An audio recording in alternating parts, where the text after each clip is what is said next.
மக்களை வணக்கம். நான் உங்கள் கோடங்கி. மீண்டும் உங்களை சந்திப்பதில் மகிழ்ச்சி. இப்போ நம்ம இந்த வீடியோவில் என்ன பார்க்க போகிறோம் அப்படின்னு சொன்னால், ஊழலை ஒழிப்பதற்காக நான் வந்திருக்கிறேன். நான் ரொம்ப யோகியன், நான் ரொம்ப சுத்தமானவன், நான் ரொம்ப தூய சக்தி, திமுக தீய சக்தி, அவங்கெல்லாம் ஊழல் சக்தி அப்படின்னு பயங்கரமாக பட்டை கிளப்பி ஆட்சியை பிடித்திருக்கிற சோசப்பு விஜய் இருக்கிறார் இல்லையா, முதலமைச்சர்.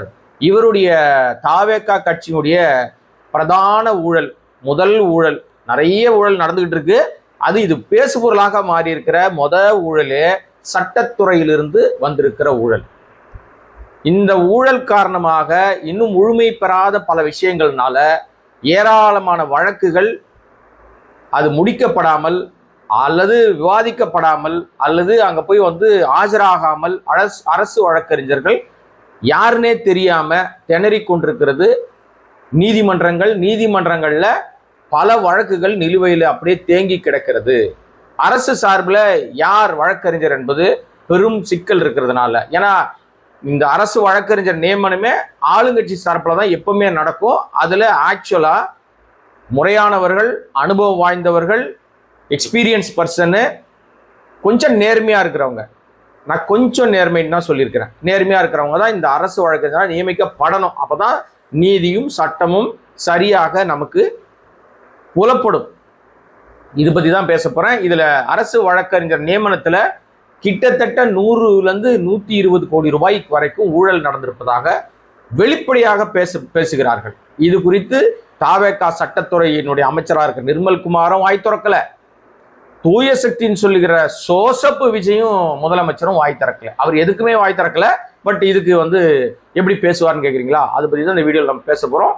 நம்முடைய வீடியோவை சப்ஸ்கிரைப் பண்ணாமல் பார்த்துட்டு இருக்க அன்பு நண்பர்களே, நீங்கள் சப்ஸ்கிரைப் பண்ணி சப்போர்ட் பண்ணி நிறைய பேருக்கு ஷேர் பண்ணிங்கன்னா இது போன்ற பல விஷயங்களை பேசுவதற்கு வாய்ப்பாக அமையும்.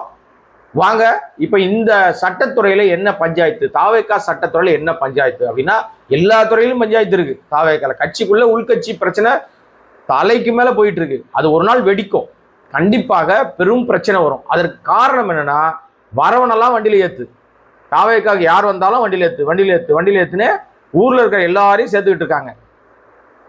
ஏற்கனவே அங்கேயே இருக்கிறாங்க இல்ல, அவங்களுக்கு இப்ப என்ன பதில் சொல்றதுன்னு தெரியல. அதனால முட்டல் மோதல் பஞ்சாயத்துகள் ஓடிக்கிட்டு இருக்கு.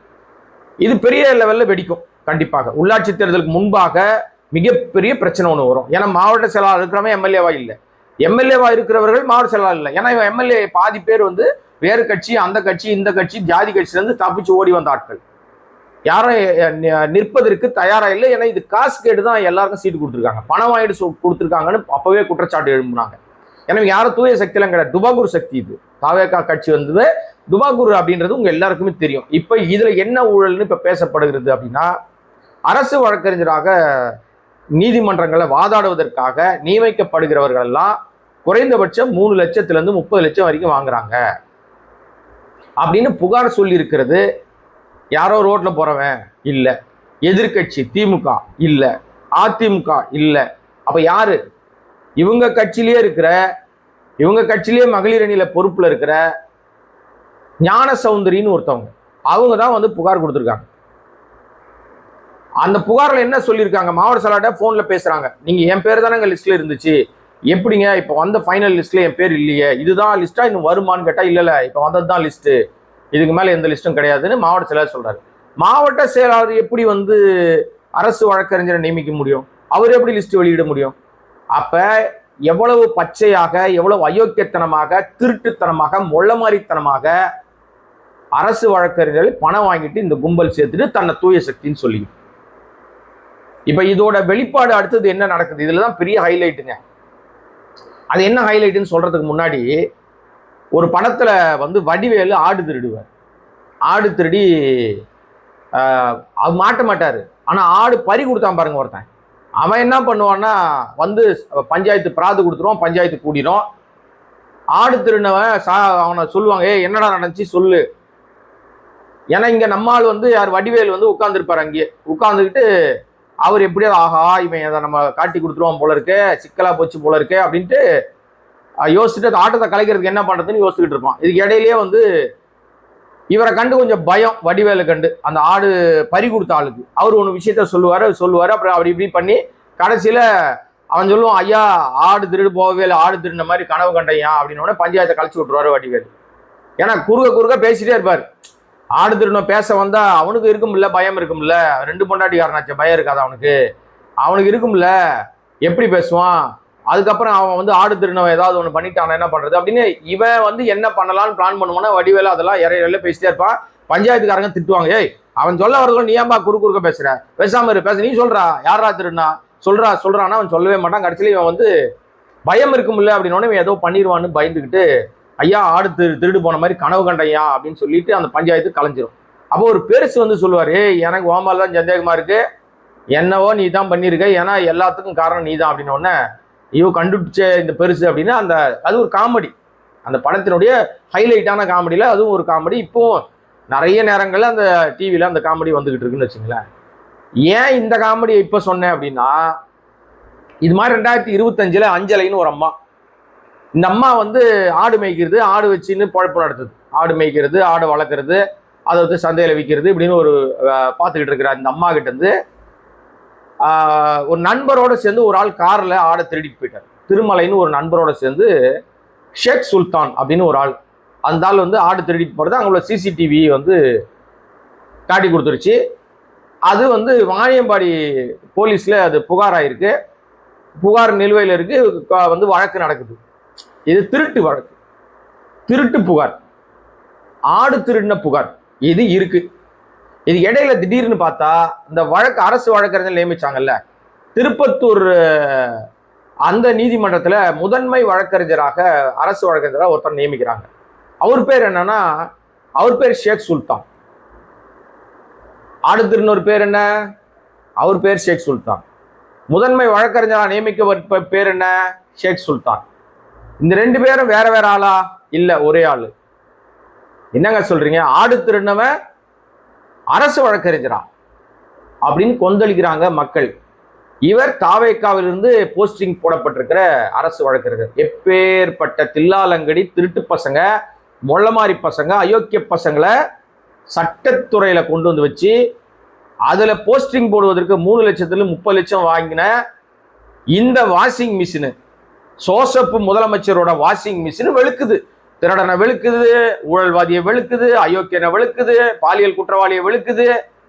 இந்த கொடூரங்கள்லாம் தொடர்ந்து நடந்துகிட்டே இருக்கு. இதுக்கு சோசப்பு விஜய் என்ன பண்ணுவார்? இப்ப முதலமைச்சர் வாய் திறப்பாரா? திறக்க மாட்டார்.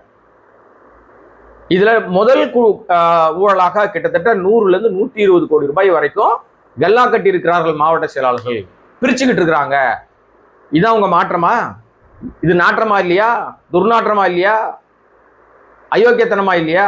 இது ஒரு பக்கம். இன்னொரு விஷயம், இன்னும் அதிகாரப்பூர்வமாக அந்த பதவிகள்லாம் போடப்படாததுனால நிறைய நீதிமன்றங்கள்ல அரசு சார்பில் வாதாட வேண்டிய வழக்கறிஞர்கள் யாருன்னு தெரியாததுனால அந்த வழக்குகளை எடுத்து நடத்த ஆள் இல்லை. அதுல பாதிக்கப்பட்டவர்கள் ஜாமீன்ல வெளியே போறதுக்கும் வாய்ப்பு இல்லை. அதனால பல இடங்கள்ல பல நீதிமன்றங்கள்ல வழக்குகள் தேதி தள்ளி போட்டே இருக்காங்க. இதுல யார் முடிவு எடுப்பாங்க? எப்ப முடிவு எடுப்பாங்க?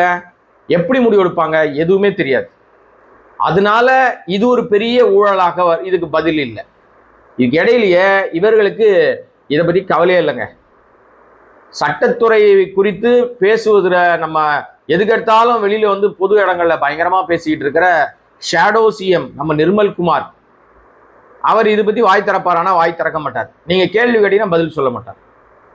இப்படியாக இந்த ஊழல் மிகப்பெரிய அளவுல பெருசாக இன்னைக்கு மிக பிரமாதமா வந்திருக்கு. ஆடு திருநவெல்லாம் அரசு வழக்கறிஞரா அப்படின்னு கேள்வி கேட்டிருக்காங்க. இதுக்கு தாவேக்கா தரப்புல என்ன பதில் வரப்போகுது, என்ன முட்டு கொடுக்க போறாங்க, அல்லது கூட இருக்கிறாங்க பாருங்க இந்த சோபா செட் கூட்டணி, கல்லாப்பட்டி கூட்டணி, இதுக்கு என்ன முட்டு கொடுக்க போகுது? இதுல என்ன விஷயம்னா முட்டு கொடுப்பாங்க கன்ஃபார்மா. ஏன்னா இதுல பெரும்பாலும் நிறைய பேருக்கு காங்கிரஸ் சிபாரிசு பண்ணி நிறைய அரசு வழக்கறிஞரை வாங்கி வச்சிருக்கு. மற்ற இடங்கள்ல நிறைய பேர் எனக்கு தெரியாது, இன்னும் கொஞ்ச நாள்ல வெளிச்சத்துக்கு வரலாம், விசிகாவிலிருந்தும் பல பேருக்கு வாய்ப்புகள் கிடைச்சிருக்கும். அதே மாதிரி மற்ற கட்சிகள்ல இருந்தும் பல பேருக்கு வாய்ப்புகள் கொடுக்கப்பட்டிருக்கும். இதுதான் சூழல் இன்னைக்கு. இதுக்கிடையிலேயே இன்னொரு பெரிய சலசலப்பு பஞ்சாயத்து ஓடிட்டு இருக்கு. தாவேக்காவில் பாலியல் குற்றங்களில் ஈடுபட்டு ஏராளமான பேர் ஒவ்வொரு நாளும் ஏதோ ஒரு பஞ்சாயத்துல மாட்டிக்கிட்டே இருக்காங்க. வீடு பூந்து பாலியல் தொல்லை கொடுக்கறது, புருஷன் இல்லைன்னா நான் உன்னைய பார்த்துக்கிறேன்னு சொல்லிட்டு உள்ள போறது, மாட்டிக்கிறது, கைது பண்றது, கட்சியிலேருந்து நீக்கினதா சொல்றது, இதெல்லாம் டிராமா பண்ணிட்டு இருக்கிற தாவேகா. ஏன் டிராமான்னு சொல்றேன்னா, இன்றைக்கு ஒருவர் அந்த பாலியல் குற்றச்சாட்டுல ஆலந்தூர் பக்கத்துல பாலியல் புகாரில் சிக்கின ஒருத்தர் வேம்புலி, அந்த ஆள் பேர்.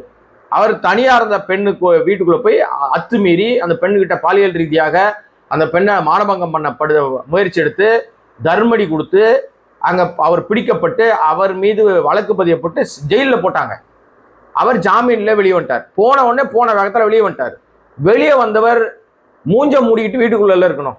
மாட்டினது பாலியல் குற்றத்துல. ஏதோ சுதந்திர போராட்டத்துக்கு போய் வெளியே வந்த மாதிரி அடுத்த நாளே, வெளியே வந்த மறுநாளே அங்க ஒரு அரசு நிகழ்ச்சி நடக்குது. அந்த தொகுதி எம்எல்ஏ கலந்துக்கிறாரு. அந்த எம்எல்ஏ பின்னாடியே, எம்எல்ஏக்கு வந்து பிஏ மாதிரி பின்னாடியே சுத்திட்டு இருக்கு. யாருன்னா இந்த வேம்புலி, தாவேகாவுடைய பாலியல் குற்றவாளி, பாலியல் குற்றம் சாட்டப்பட்டு கையும் களவாக மாட்டப்பட்டவர். அப்ப இவனுங்க லட்சணம் தெரியுதா உங்களுக்கு? தாவேகாவுடைய லட்சணம் எந்த லட்சணத்துல போயிட்டு இருக்கு பாருங்க. இது மாதிரி ஏராளமான விஷயங்கள் தொடர்கதையா வந்துகிட்டே இருக்கு. ஆனால் இதை குறித்து பேசுவதற்கு யாருமே இல்லை. பேசுற எல்லார் மீதும் அரசை விமர்சிக்கிறார்கள் என்ற பேர்ல அவர்கள் மீது நடவடிக்கை எடுப்பதற்கான முயற்சியை ஒரு பக்கம் தாவேகா பண்ணி கொண்டிருக்கிறது. எது எப்படி இருந்தாலும் நமக்கு கிடைக்கிற தகவலை நம்ம சொல்லிக்கிட்டே தான் இருப்போம். மக்கள் மன்றத்தில் பேச வேண்டிய நேரத்தில் பேச வேண்டிய விஷயத்த சொல்லணும். எனவே மக்களே, நம்முடைய சேனலை சப்ஸ்கிரைப் பண்ணாம பார்த்துருக்க அன்பு மக்களே, சப்ஸ்கிரைப் பண்ணுங்க, சப்போர்ட் பண்ணுங்க, நிறைய பேருக்கு ஷேர் பண்ணுங்க. உங்களுடைய அன்பாலும் ஆதரவாலும் நடத்தப்படுகிற சுயாதீன ஊடகம். நன்றி. மீண்டும் சந்திக்கிறேன். வணக்கம்.